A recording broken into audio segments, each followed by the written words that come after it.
Good morning, good afternoon, and good evening. Thank you for joining us on the Vietnam Enterprise Investment Limited, ticker VEIL webinar today. My name is Thuy Anh Nguyen, Product Specialist at Dragon Capital, Vale's Investment Manager. Alongside my colleagues Minh Dang, also known as Mindy, our Head of Research, and Tuấn Lê, Vale's Lead Portfolio Manager. At Vale's last public presentation at its AGM in June, Tuấn Lê explained why Vale, along with most other active Vietnam funds, had trailed the index up until then, and reaffirmed his strategy to focus portfolio allocations on sectors that benefit from the domestic economy and companies which offer high growth at reasonable prices. We are happy to report that since then, Vale has outperformed the index by 4% and is year-to-date the best-performing Vietnam-focused investment trust on the London Stock Exchange. Tuấn Lê, in this webinar, will explain how he and his team achieved this and also discuss his strategy and outlook going into the fourth quarter and 2026. But first, Mindy will walk us through Vietnam's macroeconomic picture, highlighting the progress of the economy so far, how that momentum has translated into equity performance year to date, and what it means as we look ahead. After Mindy and Tuan's presentations, there will be opportunities for Q&As. So over to you, Mindy. Thank you, Chị Thùy Anh, for the kind introductions. Good morning, good afternoon, and good evening, everyone. My name is Mindy, and I'm glad to be here with you today to share with you the macroeconomics and equity updates on Vietnam. So globally, 2025 has been a very challenging year with many balancing factors. For Vietnam economy, it can be seen as a balance between domestic fundamentals and the external forces. Given Vietnam's very high trade openness, the conversations often gravitate toward the external side. But in reality, that's more of a balancing factors. So as long as it remains stable, it doesn't derail the story. The real engine of Vietnam's economic trajectory lies in its domestic drivers, which are the foundation of its long-term growth. So let's start with the big external factors that is on everyone's mind, the US tariff and what they mean for Vietnam. So if all of the Trump's announced tariff goes through, the US weighted average tariff jumps from just 3% in 2024 to 23.6%. Now, where does Vietnam stand? At 20% tariff, we are grouped with Indonesia, Thailand, the Philippines, but still far more favorable compared to China at 55% or India at 50%. In fact, if we look across all the goods that Vietnam export to the US, Vietnam's tariff rate is lower across nearly every category and on average about 3% lower compared to other competing exporters. And the numbers confirm it. Vietnam export in the first 8 months still grew 14.5% year on year and actually even accelerated in recent months. On top of that, the FDI inflow remains strong, showing that investors are not spooked. Trade tensions have not derailed Vietnam's status as the go-to destination for global capital. So to sum up, tariff mean slower globalizations and all export-driven economies will feel some drags. But at 20%, Vietnam remains highly competitive. And more importantly, this level is nowhere near the threshold that would trigger a structural shift in supply chain away from Vietnam. Against this backdrop, now let's turn into Vietnam's internal drivers, which is captured in one phrase, economic accelerations. Leading this momentum is the public investment. Disbursement in 2025 has reached 17.5 billion US dollars year to date, up 27.4% from last year, one of the fastest pace that we have seen in the last 5 years. On the left hand side chart, you will see the absolute level of disbursement, while on the right hand side chart, it highlights the growth rate, which has been steadily accelerating in recent months. Again, against this strong recovery in public investment, we also observe that business sentiment has strengthened notably, and that is showing up in the credit demand.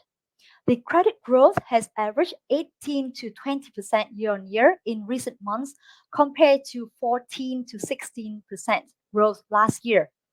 The key driver has been the recovery in real estate, where the investment activity is rebounding from a low base after years of legal bottlenecks. So, in short, when the sentiment was weak, few wanted to invest. But now, as the confidence returned, we see it translating directly into stronger credit demand. Despite an uptick in the credit demand, the interest rate remained low, around 6% for 1 year deposit rate and just over 8% for lending. At this level, the funding costs are still quite affordable, allowing businesses to pursue new investment with confidence.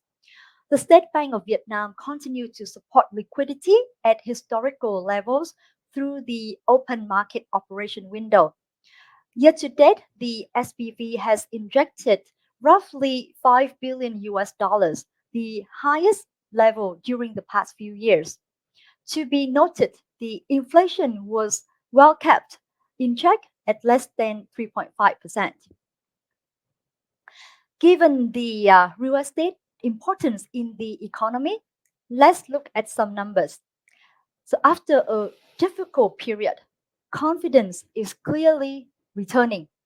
In the second quarter, property transactions nationwide exceeded 150,000 transactions, up 17% quarter on quarter and above 60% from the trough of 2Q 2023.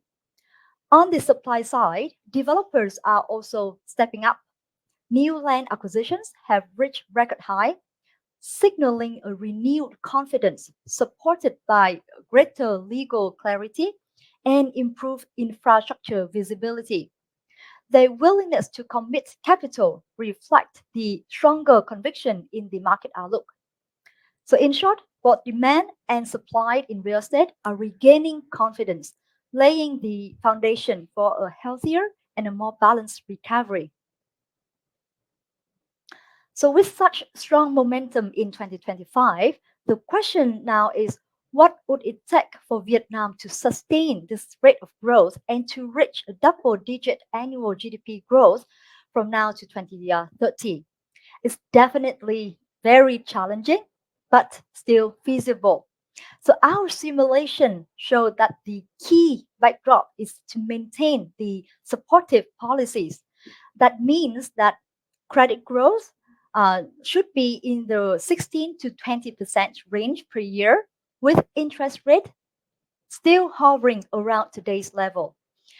Inflation should be contained around 4 to 5%, and the budget deficit around 4 to 5%, slightly bit higher compared to the 2021 and 24 average, but it is necessary to fund both faster credit growth and surging investment demand. Now, if we look at the lessons from other Asian economies that have achieved double digit growth, one thing is clear: the investment in the economy over the GDP has to reach 36 to 40% of GDP. For Vietnam, that works out to about 10% growth in investment annually. And once that is in place, consumption will gradually accelerate and trade can sustain around 12% growth per annum. Looking at the past period when Vietnam's GDP growth exceeded 8%, and at the golden eras of neighboring countries such as Taiwan, Thailand, South Korea, Japan, and China, one common pattern stands out. Rapid growth requires not just high investment, but efficient investment. That efficiency is captured in a low ICOR, which stands for incremental capital output ratios. In a simple term, it's about how much growth each dollar of investment can generate. So to reach and sustain a very high growth, Vietnam will need to combine strong investment rate with rising efficiency. So to recap on Vietnam's macro, first, the domestic drivers are the engines. Growth is fueled by investment, consumption, sentiment, while external accounts only act as the stabilizers. Secondly, the confidence is back. Credit demand, low funding cost, and a recovering property market shows that the animal spirit is returning to the economy. And finally, the next phase is all about efficiency. To reach double digit growth by 2030, Vietnam must pair high investment with greater productivity of capital. So, how does all this economic activity translate or reflect in the equity market? Vietnam's equity market delivered almost 30% return USD year to date, with the VNI repeatedly setting new records. The index gained more than 11% in August, the best performance since May 2020. Liquidity was exceptionally strong, with combined daily turnover averaging around 1.9 billion US dollars and peaking around 3.3 billion US dollars. Domestic participation was the key driver, with more than 1.5 million new trading accounts opened year to date. So a question we often get is, does this rally really have legs? Well, our equity checklist have five key drivers, and right now all of the five are intact. We have already covered the first three: macro stability, supportive policies, and strong business sentiment. That leaves just two pieces on the table, which is earnings growth and valuation, and that is where we will focus next. So in the first half of 2025, the Vietnam index companies deliver 9.2 billion US dollars in profit, and that is 23% net profit growth year on year, built on a solid revenue growth of more than 10%. So what really stands out is the acceleration. After a flat 2023, earnings recovered in early 24 and have been rising very steadily ever since. By the second quarter of this year, the net profit hit a new record high, showing that the recovery is not only real but also gaining pace. Nonetheless, at Dragon, we don't just look at the headline profit growth because that can be distorted by a few big players. What really matters is the breadth of earnings. So, as of the second quarter of 25, 54% of the VN Index companies are delivering double digit net profit growth. That is well above the 3 year average of 45% and very close to the historical peak in 2022. On top of that, the beat to miss ratio is turning decisively positive.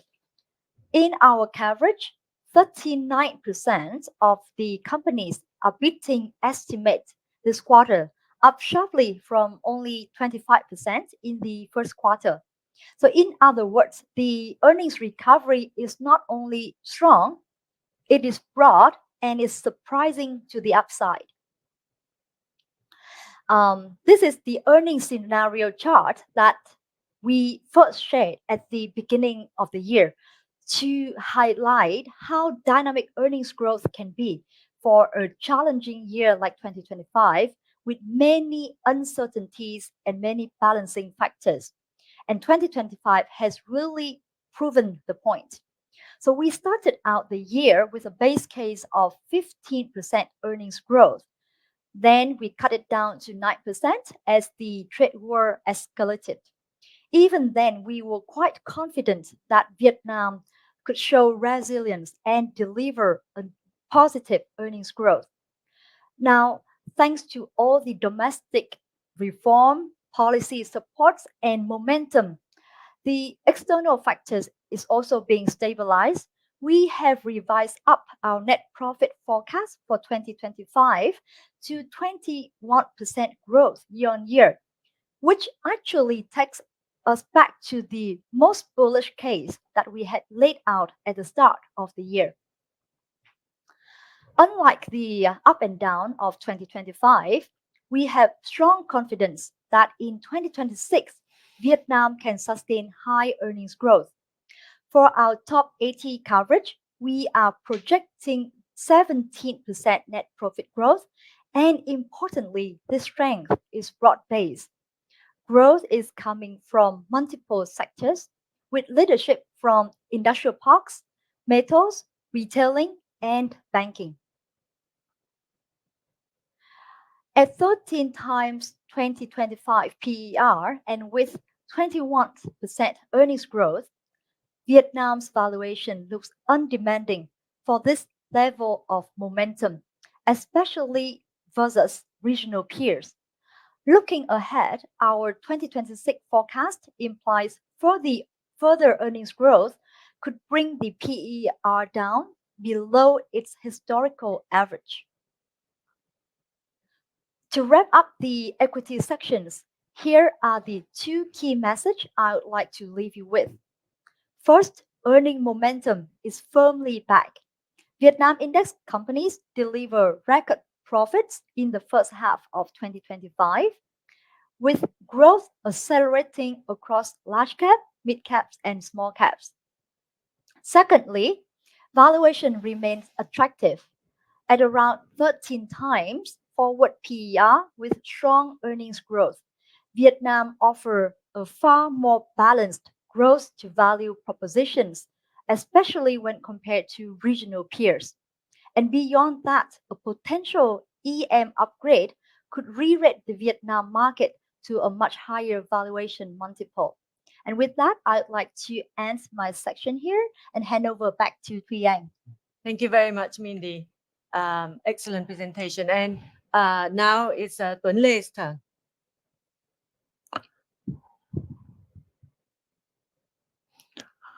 Uh, Good morning, good afternoon, and good evening, well investor. Thank you for your attendance, and I'm very happy to review about the fund performance over the last 2 months since the AGM in June 2025. Mindy already make a very comprehensive review about the Vietnam economy, and that aligns with our view about the macroeconomy and the stock market outlook. And so, how we reflected that view into the fund investment strategies. In the Vail portfolio, we focus on the two key investment themes, which are consumption and infrastructures. And this theme is currently being supported strongly by a few key catalysts. Firstly, the private sector is emerging as the most important factor in the high growth era for Vietnam in coming years, and it grow faster than other segments. And the private sector is now encouraged to engage in big and important national projects that will create a lot of value for the nation and for their own companies. The second catalyst is the legal unlock process, which already happened and even now speeding up. This process now not does not only focus on the real estate market, but the government is working on the list of more than 1,000 projects, frozen projects, spanning from private to public sectors, which will have to free a huge amount of freezing capital in unfinished obsolete projects. And thirdly, the technology sector is now recognized as a key pillar for Vietnam to live up in growth in coming years. And together with promoting private sector, this focus on technology will provide a lot of catalysts to tech-driven companies. Companies like FPT can receive tax benefits, government support in R&D, and they can receive big backlog from government spending for technologies or digital government. And they can now move fast and firmly to new areas in AI, data centers, and semiconductors. Other sectors like banking or even brokerage sector, which also invested a lot in technology, they will surely find good incentives from this focus on technologies. And lastly, the comeback of IPO wave with EM upgrading very imminent and the stock market rally upon undemanding valuation and resilient growth. And the private sector is also rising. We expect to see the IPO wave coming back in a couple of years. In value portfolio, in value portfolio, we have 82% focus on private sector, which is the key focus for us. And in terms of sector allocation, 64% of the portfolio is now allocated to consumer, which including banking and retail sectors. We also have a big focus on infrastructure through company that directly operate in construction, transportation, utility sector, and companies which indirectly benefit from the improvement of infrastructures like real estate. In their portfolio, our three top sector are banks, residential, and retails. Banks is the backbone of the Vietnam economy and the primary beneficiaries of supportive economic policies. Banking credit still dominate the capital market in Vietnam, so banking sector can benefit from all the multiple catalysts, from the rising middle class, the growth in non-cash transactions, and the expansion of the private sectors, and the surging infrastructure investment. And last but not least, a healthier property market is also very critical to banking sector, which have to reduce NPL, accelerating lending, and improve net interest margin. Why we maintain a big overweight in banking? We have proactively rotated within the sector to reduce exposure to names with limited growth, full valuations, and reallocate to the higher growth, attractively value banks with stronger catalysts. The second sector is the retail sector, which benefit from the rising middle class and a shift from the traditional wet market to modern market. And because the retail market in Vietnam is still very fragmented, this shifting process will have to create new potential champions. And to us, Mobile World in grocery chain or FRT in pharmaceutical are the upcoming new champions. And the last conviction, the next conviction in our portfolio is property sector. We remain positive on real estate sector, which is supported by a few key catalysts. Firstly, the easing monetary policy with interest rate is still at record low area. And second, the legal unlock process, which help company to remove all the legal issue and launch new projects. And the- to us, one of the key fundamental catalysts for property sector is the major improvement in infrastructure from highway, ring roads, and metro systems. Beside the top overweight in our portfolio, For other sector, we remain underway in energy and consumer stable simply because they lack a role. And for this year, they perform lagging in the stock market.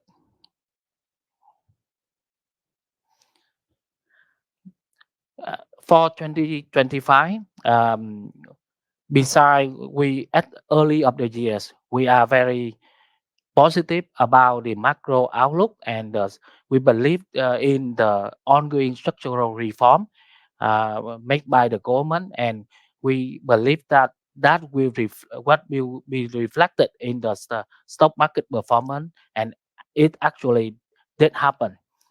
But in short, however, in this year, there's some short-term challenges, which is the tariff threatening that create a lot of volatility to the Vietnam stock market. And foreign investor for the first half of the year, if you recall, so 1.5 billion US dollar on the stock market, and they have what they have sold on the stock market focus include core companies in our portfolio, and that create a lot of pressure on the portfolio performance. And second thing, uh, in the early of the year, this year, there was some outlier performance by just a few names, like Vingroup, uh, in that also creating an underperforming gap for the portfolio.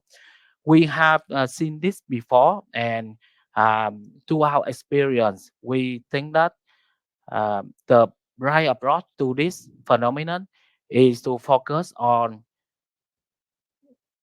to maintain our focus on the stock, our strong conviction, and uphold our long-term investment strategy. And throughout the time, the result will come. And it's very encouragingly to say that since the AGM, the top holding in our portfolio already started to perform very well. Looking on the longer investment horizon, can see that the value of portfolio continue to deliver consistent capital gain to value shareholders. For 2 months in 2025, since June to August, you can see that our rebalancing strategy has proven effective, moving allocation from retail, IT, energy, and consumer stable into real estate or brokerage. Meanwhile, we continue to rotate within banking from slower role, fairly value names to dynamic private banking with stronger role and cheaper valuation. And over the past 2 months, top sector in the portfolio like banks, real estate, and brokerage have performed particularly well. In banking, stock that we were very patient to maintain sizable weight in the fund, like VB Bank, believe in its solid recovery, has rewarded us with exceptional rally alongside with MPP, also a big holding in the banking sectors. New addition over the last 12 months, like VIB or STB, also performed strongly in the banking sectors.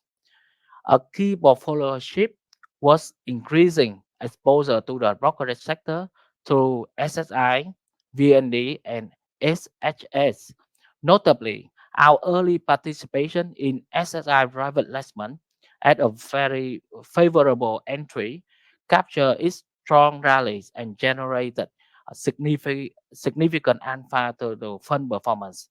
And this also showcased the fund ability to source and execute high quality opportunities in the ECM market.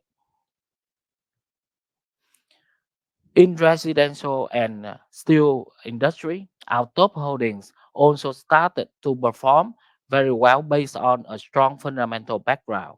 And looking ahead, we remain focused on domestic themes, particularly consumption and infrastructure, while pursuing active management to discipline, rebalancing, and selective opportunities to enhance alpha.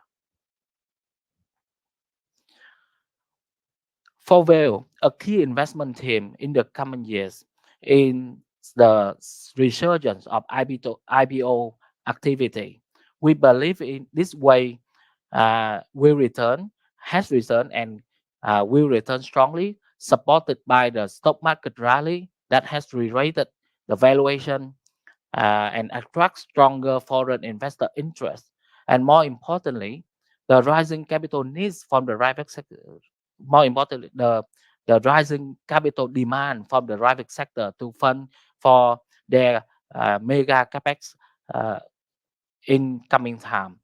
And this year we have participated in the landmark TCBS IPO, which was 2.5 times oversubscribed surprise. Looking ahead, we expect more high-profile deals, including VB Bank S, Hòa Phát Agriculture, or the Mason from Mobile World, and few other deals. As the largest and the most established equity fund in the country, Vail is well positioned to access a wide range of equity capital market opportunities, not only IPOs, but also private placements and secondary offerings. Several of these transactions have already um, made and delivered meaningful gains in the portfolio. And the country IPO pipeline of 50 billion US dollar will span over consumer, financial, healthcare, agriculture, and will have to expand the market depth, supporting the country EM upgrade readiness and create strong alpha opportunities for Vail portfolio.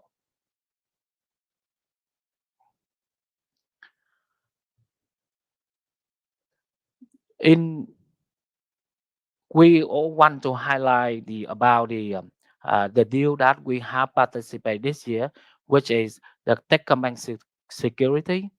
Techcombank is the number one wealth tech firm in Vietnam, and this is the first mover in the digital corporate bond market, and now currently is the um, uh, hold the largest market share in corporate bond industry. Techcombank Security also have a full range of service supported by its very strong technology platform and help them to be ready to leverage on various new products from the digital asset exchange to go exchange. TCBS also backed by a very strong Techcombank ecosystem, which help it to expand into uh, wealth management.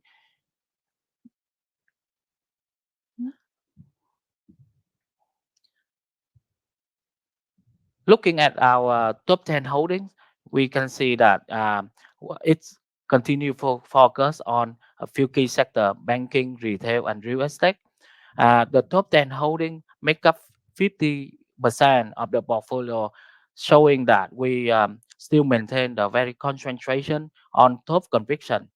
The e-best role for the portfolio is expected at 28% higher than our top 80 coverage, and focus on high quality companies.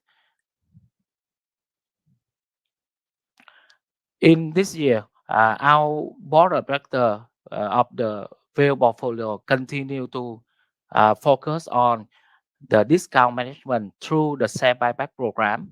We have already bought 10% outstanding share of the Vail portfolio and returned 156 million US dollar to um, Vail shareholders. And it helped to narrow the discount gap from 22% in this year to 16% right now. So to conclude for the portfolio discussion, I would like to highlight on three things. The number one, Vail is a domestic focused portfolio that will benefit the most from the strong structural reform in uh, in the country. In our portfolio, we focus on the uh, top strong conviction that will benefit from the uh, high economic sustainable economic growth in the country. And lastly, the IPO pipeline and the EM upgrading is will increase the market depth and provide a lot of investment opportunities for our portfolio. So that ends my presentation. Yeah, thank you. Thank you very much, Tuan Le. Thank you both Mindy and Tuan Le for Mindy for painting a very vivid and clear picture of the macroeconomic situation since the start of this year, and to Tuan Le for drilling down on portfolio allocations and also your strategy going forward. Now, just to quickly recap, I think one thing that we are really keen to get across is the sense of optimism and confidence on the ground, because government reforms have been going very well this year. All the ambitious target that they have set out at the beginning of this leadership towards the end of 2024, they have achieved and overachieved. And as Mindy said, corporate earnings have accelerated and have surprised on the upside. So, and the private sector is really reveling in their new status, being at the forefront of the new economic drive and their elevated status. So the private sector is embarking on very ambitious program of investment and reforms within themselves. So this is something that we, being on the ground, get a very clear sense of, and we want to try to get it across to our foreign investors because, you know, with distance and with maybe not full information, it could explain some of the foreign net selling in the equity market, right? But the domestic investors see things and they are picking up all the selling of foreigns. So that is something that I would like to recap. And now we would like to move to the Q&A session. Um, so thank you very much for sending in the question. The first one, how sustainable is the recent credit expansion, particularly given its reliance on the real estate recovery? Would you like to take that, Mindy? Sure. Thank you for your questions. Yes, so the year-to-date credit growth has been largely driven by the real estate. However, we have to acknowledge the importance of the real estate in the economy with significant spillover on the sentiment, on the business sentiments, and the investment appetite in the economy. Given that in previous year, the real estate credit growth was quite low at around 3 to 8%, depending on the year, which we presented in the slide. The recovery in real estate demand, firstly, it comes from a low base effect. Secondly, starting with the demand for credit in the real estate sectors, we also seeing that other sectors are having a tick up in their demand. Firstly, with working capital needs.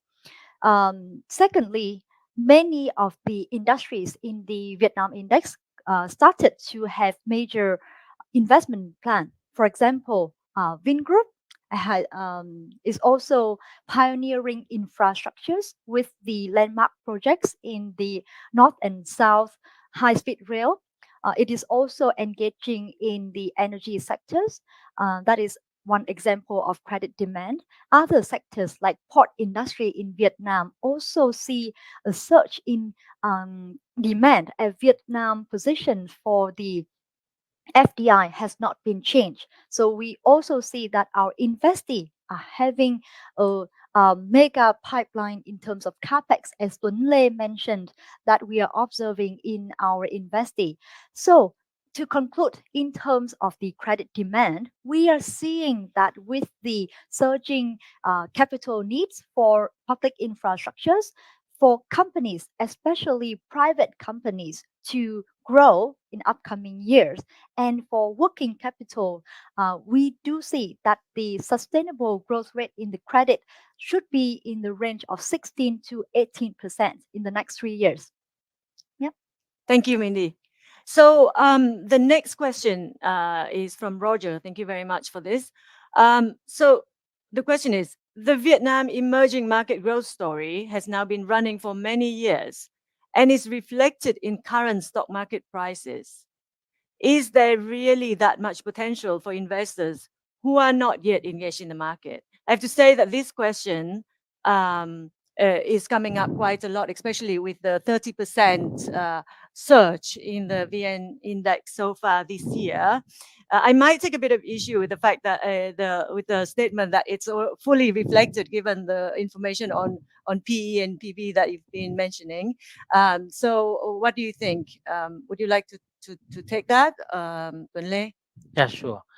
Um, you know, firstly, we view uh, the probability of EM upgrading is very imminent, and we now don't only think about the FTSE upgrading, but we look further after the FTSE EM upgrading, what will happen.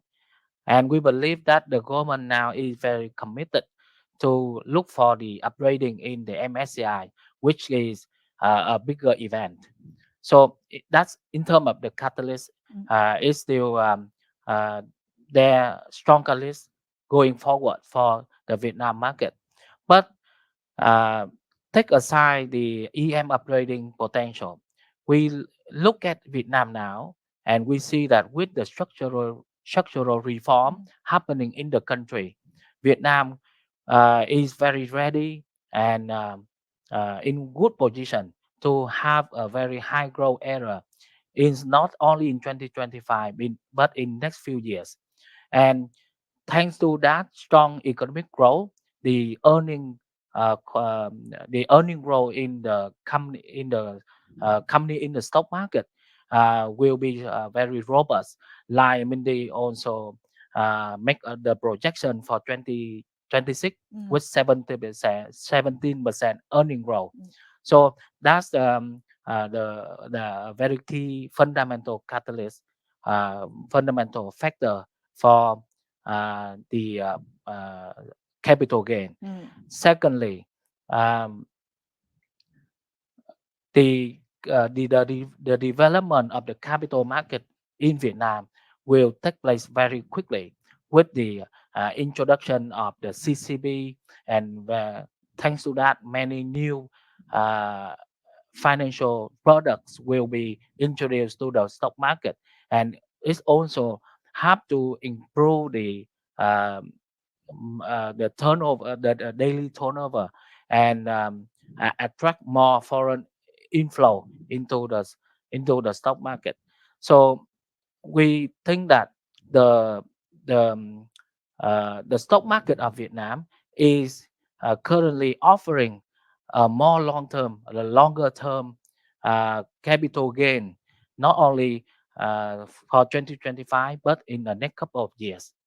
Thank you. Yes, absolutely. Yeah, absolutely. So the structural changes will drive um, acceleration of earnings growth and create a new kind of paradigm, right? In the Yes. so next question.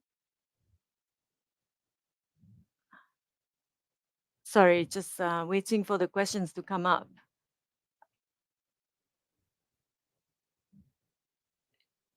Yeah. So what this is interesting. So thank you, Ian, for this question. What will the intrinsic issues stopping real estate growth in recent years? Mindy, would you like to take that? Yep.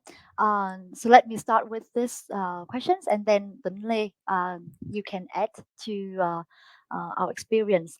So, in terms of the real estate bottleneck, it started back in 2020. Two and early 2023, when Vietnam had a major reforms in the bond capital market. At that time, multiple real estate developers were leveraging on the ability to issue corporate bond and finance large and pricey new land bank. However, that triggered the concern of the regulators that took them that triggered them to review all the regulatory process underlying the new land bank acquisitions. With that, simply all the land bank cannot be translated into the market, cannot be launched because they lack the adequate paperwork for them to launch to the retailers. So the market experienced a sudden freeze of new supply, and that creates a shortage in terms of development in the industry.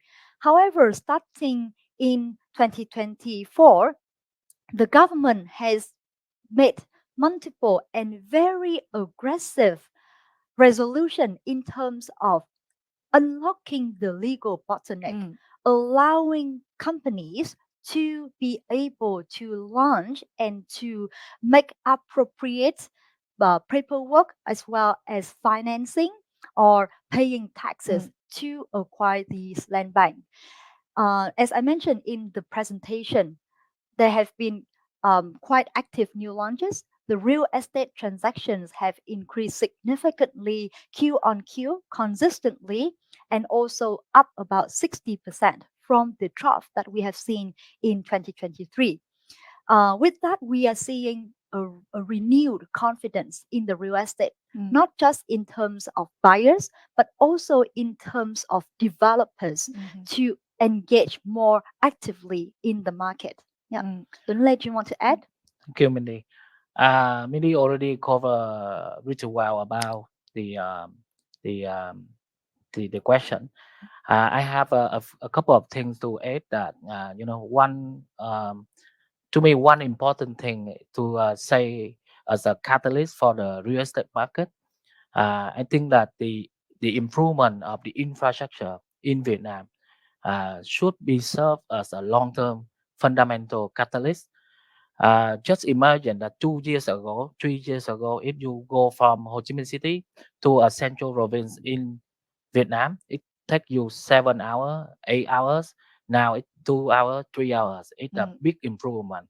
We have been seeing a lot of ring roads, highway, express highway, and metro are being built in key city. So that is the very fundamental catalyst for the sector to sustainable growth in coming years. And the second thing, I think that unlike in China, where the supply oversupply is a serious concern, in Vietnam, like Mindy already explained uh, about the anti-corruption in uh, a couple of years ago. Uh, we have a restrained supply in the real estate market in Vietnam, and we still see a healthy demand for the sector. So we think that these catalysts can support and can ride the market grow healthily in a couple of years. And the resale activity, we have been seeing that picking up very healthily recently and in 2026. Yeah, thank you. Yeah, thank you very much. Those are really important points. And I think it's important to emphasize on the demand point that you said, Tuan Lei, because I mean, it's worth reminding ourselves that Vietnam is a country of 100 million people, and fertility rate is still above 2. So it's still growing by 1 million people per year, and urbanization is only 40%, growing at 2% per annum as well, one of the fastest urbanization rate in the world. So the demand for housing is there and strong. In the last few years, it has been constrained by limited supply, like Benlay say, but over the medium to long term, the real estate market should be very well supported. Mm. So moving on to the next question, what are the risks with the current levels of margin lending? Thank you to Tarang for that question. Um, I don't know who would like to take this. Yeah, let me take this Yeah. question first. On the margin lending, it is first to acknowledge that the absolute level of margin lending at the moment is high historically. However, regarding the risk, I would say that there's yes and no in terms of risk. Why yes? Because absolutely, it is at a record high level. However, why do we do not see it as the biggest risk to the market at the moment? The first reason is due to the improvement in liquidity that we mentioned. Um, Currently, the market is trading sustainably over 1 billion US dollars per day, and at the peak, it reached about 3 billion Mm, US dollars. So that kind of liquidity enable to absorb any kind of selling pressures very quickly, and that have been observed and proven in some of the days where we see big correction. Secondly, I would have to say that sentiment, or what we often refer to is the animal spirit in the market, is very important. And right now, we are seeing a significant inflow mm, from domestic investors. investors as they gain confidence into the outlook of the economy. Mm, So, as I mentioned, we have 1.5 million new opened accounts year to date. mm, Um, that provide more liquidity as people shifting from their safe havens like gold or deposit into the equity market, and with the expectations of higher return and mm, higher growth. yeah. Yeah, And even with those new accounts opening, bringing the total of trading account to over 10 million, yeah, we are still quite low compared to other countries in the region. So there's still more room to growth, right? exactly. Yeah, Yes. cool. So next question. Um, right. So what are your largest concerns and what do you think could derail your views on structural change, earning growth, etc.? It's a very good question from June. Thank you very much. Um, But uh, let you want to take this yeah. first? Okay, thank you for your question about the structural reform, if I understand correctly. You know, Vietnam has experienced the biggest ever reform since 1986, and this has a very big impact to the domestic economy. And the concern we can have is that, firstly, I have to say very straightforward that we believe in this reform and we think it's the right thing to do Mm, for the country to grow uh, faster and can become a high income country by 2045. So uh, for myself, I fully support the ongoing mm, structural reform. But what are the risks we can think of? uh, we can think about there might be some delay in implementation. For example, when you merge 63 provinces to 34 provinces, or you trim 28 ministry to 18 ministry to 13 ministries, uh, th- there might be some delay in, and there is some uh, uh, delay in cooperation between governmental bodies, and delay in the question is not is it the right thing to do, but um, the question is, um, will all the mega infrastructure project will be built in on time, Mm, or is there any delay in policies in implementation of the policy among the governmental bodies? So that the delay in doing that in implementation, to me, is a risk that we want to look at. Yeah. mm. No. Thank you. Let me add on this Mm, a little bit. So, as we work on our economic data and we simulate the different economic scenarios, what we want to highlight here in terms of the economic growth is that it is feasible. However, it has conditions. Yeah, it is not easy to sustain a 8% plus GDP growth that we have to admit. There are two conditions for Vietnam to succeed. First is the efficiency. Yeah. So to achieve high growth, Vietnam not only needs high proportions of investment, it must coupled with efficiency. mm, Why? Because without efficiency, it is very much easy that Vietnam could risk the macro stability, which we have seen in past period, especially during 2009 and 11. So at that period, Vietnam, after a high period of growth rate, Vietnam suffered from hyperinflation, which we do not believe to be the base case at the moment, given the fundamental structural change in the government policy mm, to regulating the basket of goods in Vietnam.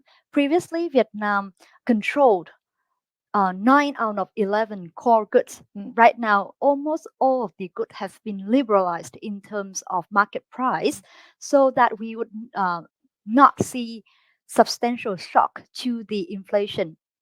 But overall, to answer to June's question, what would risk the GDP growth rate and what would be our concern is whether Vietnam could deliver investment with a high efficiency, and secondly, whether the government can maintain macro stability and especially a low inflation rate. mm. Yeah. Perfect. Thank you very much, Mindy. So the next question is about buyback. Could you please remind us how the buyback of Vail shares work? That's from Antonio. Thank you, Antonio. Let me just take a stab at this, and you can add if there's anything that I missed. So buyback of Vail shares is very much the mandate of the board. So the shareholders approve for the board to use their discretion to buy back shares in order to control the discount. So on a daily basis, depending on the demand and supply for the shares in the market, the board might decide to step in to buy the shares to control the discount at a level that it's happy with. So, like Tuan Lei mentioned, since at the end of 2024, the discount was around 21%, and now it's around 14%, 16%, right? So the board, through its buyback, has managed to control the discount very well. And Vail's interim report has just been published last week, and in it the board stated that they will be looking towards keeping the discount at 10% or lower. So there is so clearly they are still keeping a close eye on this situation, and will step in to achieve their objective. So thanks for that. Do you want to add anything, or shall I go to the next question? I think you cover very well about that question. Thank you, So we'll thank move you. on. Yeah. So um, from Tarang, thank you. Have all the requirements for the FTSE upgrade been met? Yeah. We believe that Vietnam has satisfied most of the technical requirements. Yeah. Yeah. So do you want to elaborate a bit on the latest ones, like the pre-funding requirement? and the account opening procedures? Yeah. Um, so until very recently, the government was still very progressive in terms of their three pillars. One is infrastructures, Mm. second is accessibility and corporate governance, and thirdly, it's um,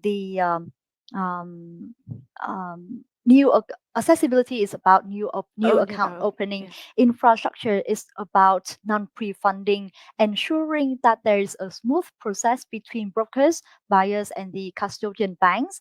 And what the government currently working on is not just a pre-funding resolution, but Mm. they are very committed to bringing the CCP live within 2026. So with that, we think that it's much more important criteria. And Chị Thùy Anh just want to note that the aim for Vietnam market is just not the FTSE EM. Mm. Yeah, we were quite cautious that the government might take it as their ultimate goal, but very recently they published a 5-year goal and specifically mentioned that after FTSE secondary EM market, Vietnam's goal is to be classified as the advanced emerging market Yeah. and also MSCI.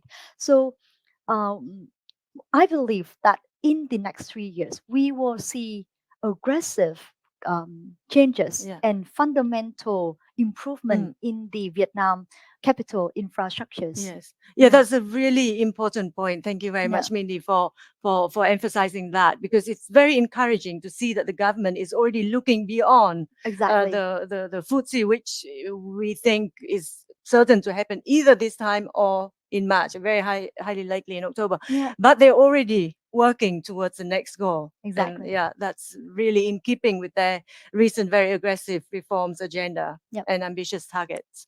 So we it's 5 o'clock. Do we have time for more or one more minute? One more question.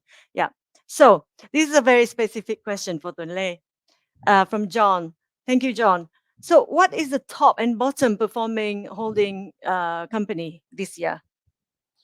Sorry for putting you on the spot for this one. um, for the portfolio or for I guess for the the for the portfolio. Yeah. portfolio. Um, the bottoming performing holding, uh, I want to frame it a different way. That the bottom, uh, attribution to the portfolio, which is, as I have mentioned, Vingroup, our underperformance gaps versus the reference benchmark this year largely and actually the most contribution is from Vingroup. Mm. Vingroup perform very strong this year and drag out relative performance significantly.